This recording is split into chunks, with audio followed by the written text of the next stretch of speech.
আপনি যত ভালোই ভিডিও বানান না কেন, যত সুন্দর করে এডিট করেন না কেন, কিন্তু অন্য ইউটিউবারদের মতো আপনিও যদি এই ভুলটা করেন, তাহলে ইউটিউব কখনোই আপনার ভিডিও মানুষকে দেখাবে না।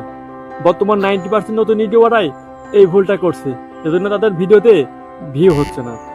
আজকের ভিডিওতে আমি দেখাবো সেই একটা বড় ভুল, আর কিভাবে এই ভুলটা সমাধান করলে আপনাদের ভিডিওতে ভিউ আসা শুরু করবে। জানতে হলে স্কিপ না করে পুরো ভিডিওটা দেখতে থাকুন। আমরা যারা ইউটিউবার আছি সবাই জানি, ভিডিও র্যাঙ্ক করাতে হলে ভালো এসইও করতে হয়, ভালো ট্যাগ ইউজ করতে হয়। কিন্তু শুধু ভালো এসইও আর ট্যাগ ইউজ করলে কি ভিডিও ভাইরাল হয়ে যায়? হ্যাঁ, এটা ঠিক যে ভিডিও র্যাঙ্ক করাতে হলে ভালো এসইও করা প্রয়োজন। ভালো এসইও করলে কি হয়? ভালো এসইও করলে আপনার ভিডিও র্যাঙ্ক করে, মানে কোনো মানুষ যদি আপনার ভিডিও সার্চ করে তাহলে সবার উপরে আপনার ভিডিও দেখতে পায়। কিন্তু শুধু ভালো এসইও আর ট্যাগ ইউজ করলে কিন্তু হবে না, ভিডিওটা এঙ্গেজিং করতে হবে, ভিডিওতে আকর্ষণ আনতে হবে এবং ভিডিওতে ভ্যালু অ্যাড করতে হবে। আপনার ভিডিওতে যদি কোনো ভ্যালুই না থাকে তাহলে অডিয়েন্স শুধু শুধু কেন আপনার ভিডিও দেখবে? এখন প্রশ্ন হলো, ভিডিও এঙ্গেজিং করতে হয় কিভাবে? এটা জানার আগে আপনারা বারবার যে ভুলটা করেন সেটা আগে দেখে আসুন।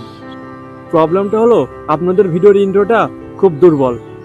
ভিডিও শুরু হওয়ার 5 সেকেন্ডের মধ্যেই অডিয়েন্স যদি আগ্রহ হারিয়ে ফেলে এবং সঙ্গে সঙ্গে যদি স্ক্রল করে চলে যায়, তাহলে ইউটিউব ধরে নেয় আপনার ভিডিওটা ভালো না। তখন ইউটিউব আপনার ভিডিও আর অন্য কাউকে দেখায় না, এজন্য আপনার ভিডিওতে ভিউ আসে না। এবার আসি সমাধানে, কি করলে আপনার ভিডিওতে ভিউ আসবে। এখনকার অডিয়েন্সরা ভিডিও শুরু হওয়ার 5 সেকেন্ডের মধ্যেই সিদ্ধান্ত নেয় ভিডিও দেখবে নাকি স্ক্রল করে চলে যাবে।